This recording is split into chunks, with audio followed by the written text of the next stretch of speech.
જય મૂલ્યવાસી સાથીઓ, આપ જોઈ રહ્યા છો મૂલ્યવાસી આવાજ યુટ્યુબ ચેનલ।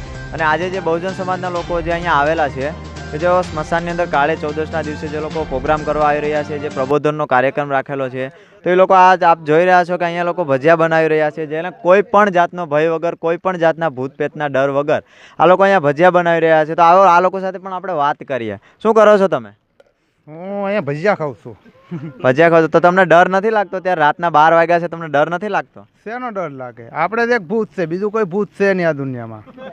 કયા હેતુસર તમે અત્યારે આવેલા છો અહીંયા? એમાં એમ છે કે આજે બધા કહે છે કે કાળી ચૌદસ છે, બરોબર છે? કાળી ચૌદસ એ ભૂતનો દિવસ છે, તો બીજા દિવસે ક્યાં જાય છે ભૂત? Very good question. હા, અને આ દિવસે શું કાંઈ એને મળતું હશે તે આ કાળી ચૌદસના દિવસે આવે છે એ? તો મારું એવું કહેવું છે કે જે લોકો જો ભગવાનને માને છે ને એને ભૂત દેખાશે, બાકી બીજા કોઈને ભૂત દેખાવાનું છે નહીં। હું છું નાસ્તિક, બરોબર? મને કાંઈ ભૂત દેખાતું નથી, કેમ કે હું ભગવાનને નથી માનતો। ખૂબ સરસ, આપનો તર્ક બહુ ખૂબ સરસ છે। ત્યારબાદ આપણે બીજા સાહેબ ભાઈ જો ભજીયા તળે છે એની સાથે પણ વાત કરીશું કે શું એ લોકો માને છે કે નથી માનતા। ભાઈ, શું નામ છે આપનું? નાગજીભાઈ। નાગજીભાઈ, આપનું શું કહેવું છે? આજે આપ જે ભય વગર બિંદાસ બેસીને જે ભજીયા બનાવી રહ્યા છો, તો આપનું શું કહેવું છે ભૂત પ્રેત વિશે? જરાક આપ બહુજન સમાજને જરાક સંદેશ દેશો। ભૂત પ્રેત એવું કાંઈ હોતું નથી, અને જો હોય તો અહીંયા ભજીયા ખાવા આવે। ખૂબ સરસ।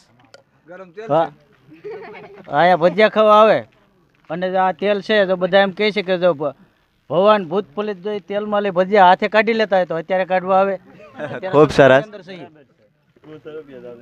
ખૂબ સરસ નાગજીભાઈ। તો આપ જોઈ રહ્યા છો કે આપે જોયું નાના નાના બાળકોથી લઈને બધા વડીલોથી લઈને અહીંયા યુવાનો સુધી આજે મિટિંગનું આયોજન કરવામાં આવેલું હતું। અને અહીંયા બહુજન સમાજના દરેક લોકો કે જે અહીંયા આવેલા હતા, અને અમારા ચેનલ દ્વારા અમે તમને આટલી જાણકારી પહોંચાડી શક્યા છીએ। તો વધારેમાં વધારે ચેનલને સબસ્ક્રાઈબ કરો, સબસ્ક્રાઈબ કરવાનું ભૂલશો નહીં, જેથી અમે વધારેમાં વધારે જાણકારી આપ સુધી પહોંચાડી શકીએ। જય ભીમ, જય મૂલ્યવાસી।